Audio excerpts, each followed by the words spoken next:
we're here with Velerie Worthington.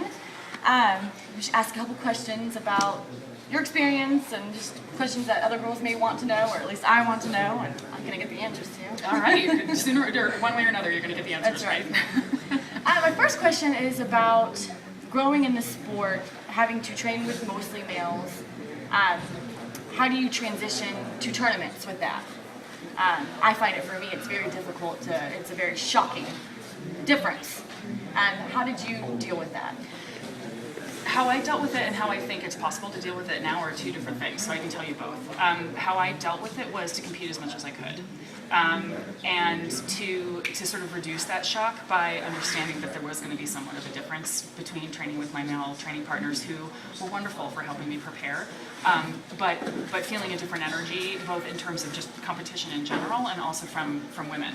So I competed as much as I could in order to keep that from being a factor. I think that it's changing, and I'm happy to say that is changing, because there are more women who are doing jiu-jitsu now, which is wonderful. Not to put in a plug for my women's grappling camp, but I'm going to anyway. I'm going to anyway. Emily Kwok and Lola Newsom and I run a women's grappling camp, and we find that there are lots and lots of women who want to get together to train. And so what I see happening is things like the camp that we run, things like open mats that you see advertised on Facebook for women. So if you're a woman who trains and you don't have the opportunity to train with a lot of women in your academy, there still might be open mats available, or there might be an opportunity for you to go to a camp, or to otherwise find sort of a gathering of women who are interested in jiu-jitsu and who are getting together not in a competition setting. So I think it's changing. It's still a little bit more difficult for women to find other women to train with on a regular basis, but it's definitely changing. And with a little bit of research and maybe a little bit of a little bit of travel, it's possible to I know what you mean about the shock, and so it's possible to keep that from really overwhelming you.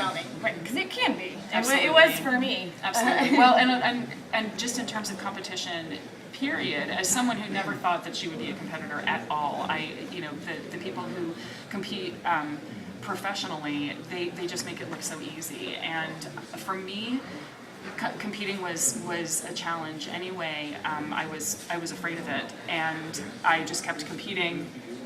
And what it did was it helped me sort of get used to training with women, but it also helped me get used to competing.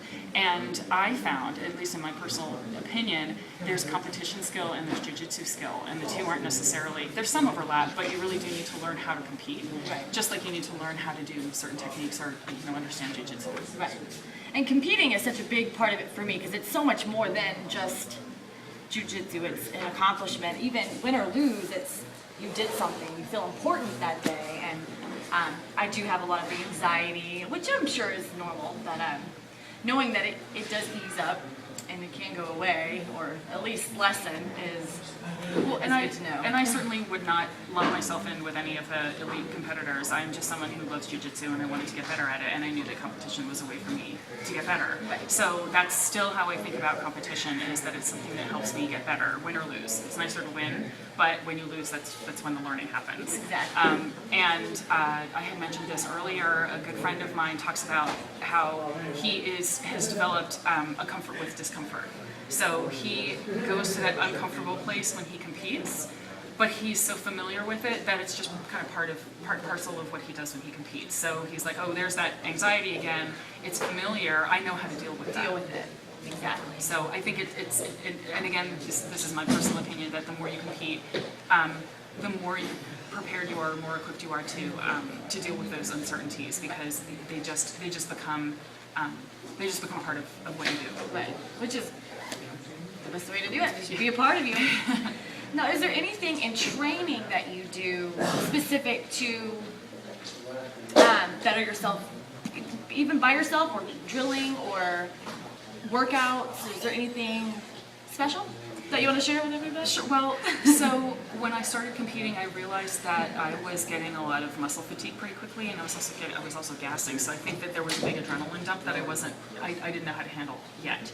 And so what I started doing was I did a couple things.